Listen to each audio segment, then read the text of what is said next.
Dear viewers, welcome back to the analysis of YOLENO TV. I hope you're well from wherever you watch this channel. I would like to start by appreciating everyone who is supporting this channel. If you wish to support us, just subscribe to our channel and give this video a like. So dear viewers, it is official that the politicians in Kenya Kwanza government do not have good intentions for the people of Kenya. I listened to the interview being hosted by TREVOR OMBIJA of The Citizen. Now, throughout the debate, I could tell that Boni Khalwale for the first time saw sense in what Edwin Sifuna said. In fact, if you look at that debate well, then you realize that Boni Khalwale went to an extent of being schooled.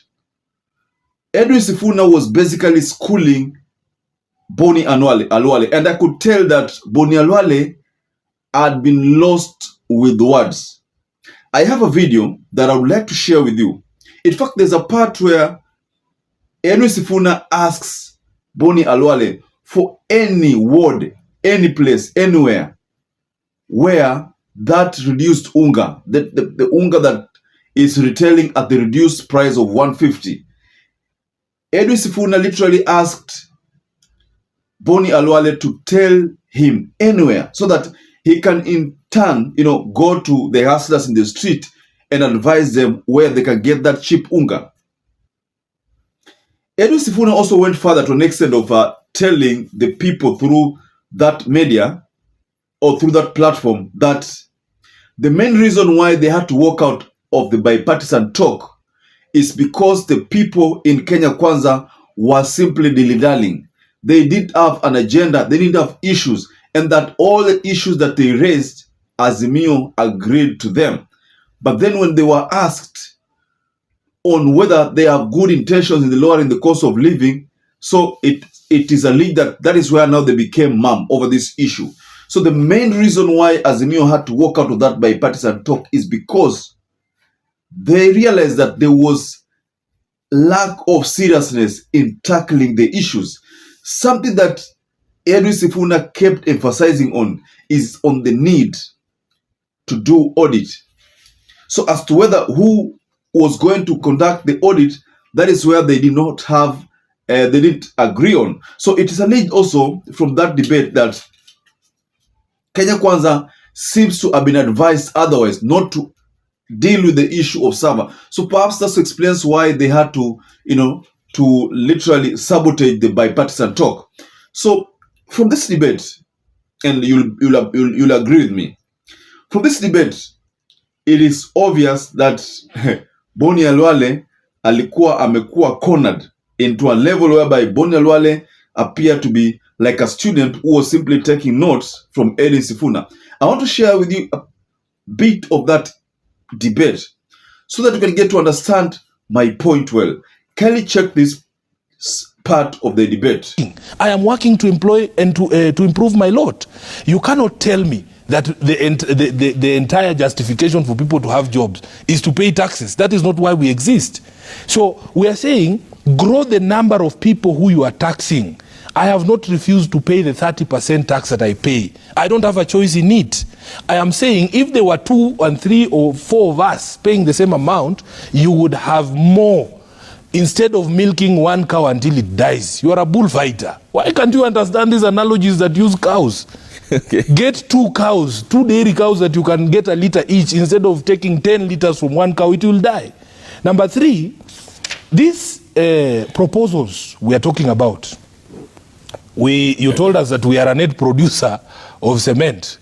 The cement manufacturers you are dismissing here are also telling dismissing? Yes, you have just dismissed KEPSA. You have just dismissed Kenya Association of Manufacturers, which in fact is the biggest source of employment for me in this county. 60% of employment in Nairobi is from Kenya Association of Manufacturers. So there are people that I listen to, and I listen to very carefully. You people killed all your industries in Kakamega. So maybe you don't understand where CAM is coming from and the important role that they play in making sure that we are able to employ Kenyans. They are telling you, you have imposed another 10% export and investment levy. on steel products and cement. The same things we're discussing here that should lower the cost of construction of houses. Khalwale, listen to someone. Listen to someone. The hustler is crying. He's saying, please don't increase VAT on fuel. You are saying, itapita wapende wasipende. The hustler is telling you that they cannot afford an increase of 5 shillings on bread. You people have already increased price of bread. You promise these hustlers that you're going to reduce the price of unga. You are lying to them every single day that unga is now 150, 160. You talk to those same hustlers, and I will allow you, Khalwale, out of my 17 constituencies, pick a constituency, pick a ward, pick a hustler. Ask that hustler how much they are buying unga in whatever ward in Nairobi you want to pick them from. You are not listening to the hustler. You are not listening to the professionals. You are not listening to civil society. You are not listening to us as representatives of the people. You are closed up in this state house where you just sing Hosanna from morning to evening, and then you impose these things, and you don't want to listen to anyone. You just dismiss all of us. Okay. For me, I am happy for you to dismiss me, because I know, as I said, you have profiled Azimio as a problem, that we are just a choir that makes noise. Listen to Trevor then, if you won't listen to me. So now from this debate, it is obvious, and the words in that debate says it all. It is obvious that Boni Khalwale for the first time alijikuta katika kona, and Edwin Sifuna played his cards well throughout the session. And I think the better part of this session, Boni Khalwale alikuwa amenyamaza. There was no comeback in the way Edwin Sifuna destroyed Boni Khalwale and made Boni Khalwale look like a kid throughout the session. So, dear viewers, I was impressed. I was impressed by the deliberations, especially from Edwin Sifuna. I was impressed by the points which were unleashed throughout that session.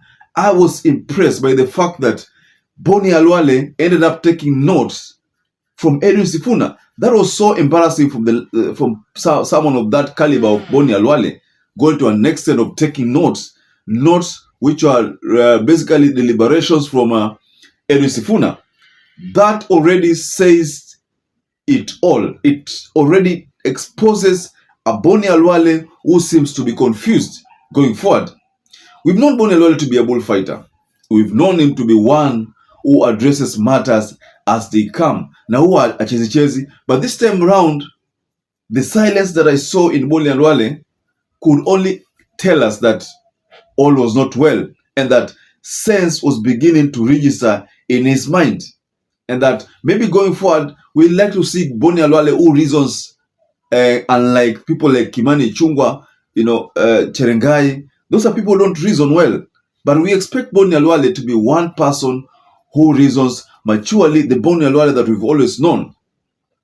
So, dear viewers, from that session, the debate, from the debate session, you will agree with me that Edwin Sifuna carried the day. The facts were there. They were laid there.